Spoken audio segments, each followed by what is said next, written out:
What if the answers you've been searching for have never been out there?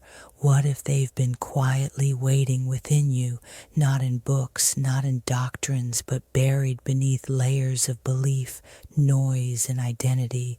This video isn't a lesson, it's an unveiling, a glimpse into something ancient, not in years, but in truth, because sometimes the most powerful ideas aren't new, they're remembered. You were never meant to be confused, but somewhere along the line you forgot, not by accident, by design. Society doesn't benefit from a deeply awakened mind. It prefers you questioning yourself, not questioning it. The greatest illusion isn't the system, it's the self you were told to become. So what if just for a moment you put down the roles, the masks, the names? What would remain? A silence maybe, but not emptiness. Silence is where the real voice begins to speak. True philosophy isn't about collecting more ideas, it's about dissolving the ones that were never yours. Ancient wisdom didn't try to fill the mind, it cleared it, like a mirror wiped clean so it could reflect what's always been.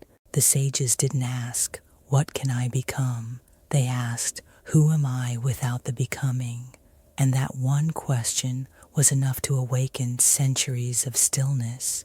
You don't need more knowledge, you need less noise. There's no map to truth, but there is a compass. It's not something you learn, it's something you activate.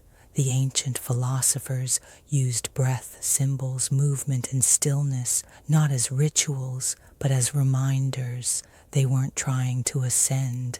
They were trying to return to that original state before the opinions, before the pressure, before the forgetting. Some called it Atman, others called it Nous, Logos, or Spirit, but they all pointed in the same direction, inward.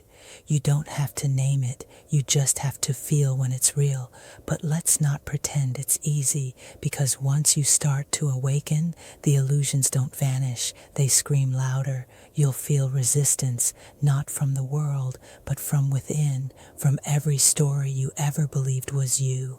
Philosophy, when practiced sincerely, is not just comforting, it's dismantling. And that dismantling makes space for presence, for clarity, for the quiet knowing that needs no defense. This isn't about escaping life, it's about returning to it more awake than before. Washing dishes can be a meditation, walking to work can be sacred. Silence isn't absence, it's where the soul breathes. So practice small moments of stillness, speak slower, think softer, be less certain and more curious. Don't seek perfection, seek presence.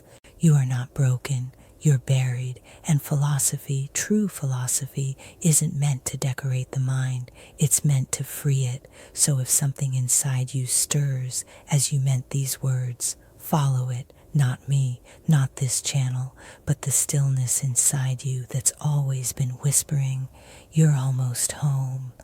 If this message resonates with you, subscribe, not for answers, but to remember what you already know.